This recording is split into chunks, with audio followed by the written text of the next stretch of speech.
So why were they there in the first place? What were they thinking? Obviously, they didn't check the weather forecast. They must not have had it as one of their apps on their phone. What were those disciples thinking? Why were they in the middle of the lake, in the midst of a storm, caught in the raging winds? Why were they there in the first place? It's an important question for you and I to ask as we reflect on the gospel reading for this 19th Sunday in Ordinary Time. And the answer to that question comes at the very beginning of the gospel. We may have missed it because, of course, we think it's just kind of a nice preface to the important stuff. But the reality is, Matthew wants you and I to know this important fact. It was Jesus that made them get into the boats. It was his fault. For Matthew makes it very clear.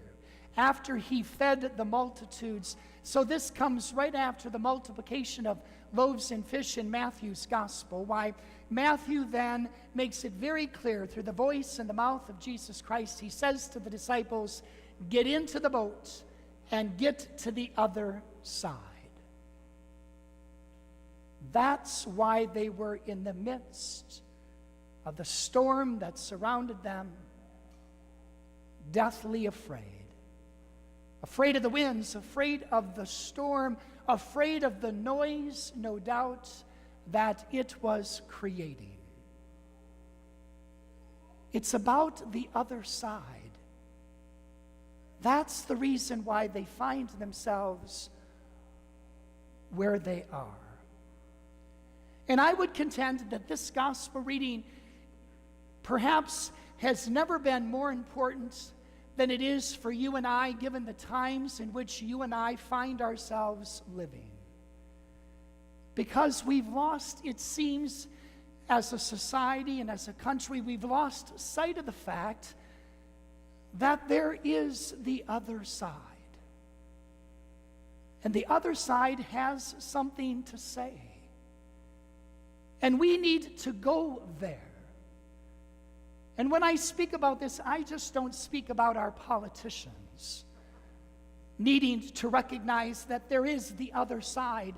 They need to cross the aisle and begin to have conversations and to be able to actually listen to one another, because there's truth on both sides of the aisle. And there's truth and there's life on both sides of the sea. Because there are two sides to every story. There are two sides to every point of view. There are multiple sides to life itself. But in order to get to the other side, you and I have to get into the boat. And when we do, of course, there's going to be the naysayers, there's going to be the storms, there's going to be the voices, there's going to be the winds that are going to scare us to death, because, of course, they are trying to convince us that it's not about the other side, it's simply about where you find yourself right now. But no, Jesus has a different thought. Might I suggest a different command? He's telling you and I to get into the boat and to precede him to the other side. It's where we have to go in order for you and I to get to that ultimate other side of the lake, of the sea, of the ocean, which is eternal life itself. The only way we can get to that side of life itself is we have to be willing to get into the boat and, yes, to encounter the storms and the winds. And we will find oftentimes, as Elijah did in today's first reading, that we will not discover God in the midst of the noise. No, we will hear the summons to come, like Peter did, through the soft, whispering voice of a God who loves us, who is always with us in the boat, outside the boat, on the water, stretching out his hand, saving us, helping us, lifting us up, and trying to encourage us to have just a little bit more faith, to not lose sight of the Lord. It was what Peter struggled with. You see, he was actually being successful. One of the only disciples who wanted to venture out and to walk on water just like his Lord was doing. And as he gets out into the boat, actually it seems as though he's quite successful. He's doing what Jesus was doing, but yet notice when he starts to sink, it's when he takes his eyes off of Christ, because of course the winds are getting stronger, and all of a sudden now he's gotten consumed by the winds and the noise and the storms and the waves. And because of that, he loses sight of what's really important. Because that, my friends, is the only way we will get to the other side of life, of things, of people's stories. The only way we will get to the other side is we have to keep our eyes fixed on Christ. And if we do, then we will see Christ in people and in places we never thought imaginable. Because all of a sudden, when we keep our eyes fixed on Christ, we will hear his voice in the immigrant brother and sister who's seeking a place of refuge and of safety here in this country. If we keep our eyes fixed on Christ, we will begin to see him, and we'll hear his whispering voice in the voice of a stranger, of the person waiting on us at a restaurant, in the one who has a different political view or opinion than we do.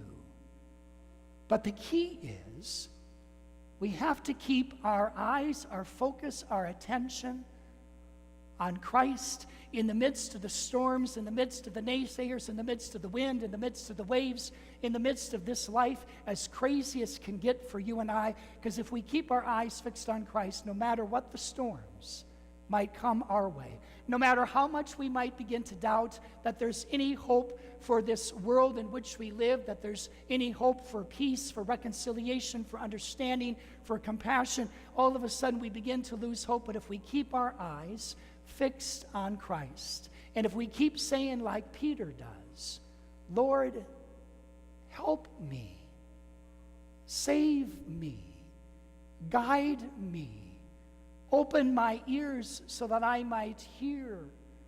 If we keep doing that, we will be amazed, because the hand will always be outstretched. It will always grab a hold of ours. And that voice, that tiny whispering sound, will constantly be encouraging us to come so that we might go to the other side, to discover their truth and life and love waiting for us there.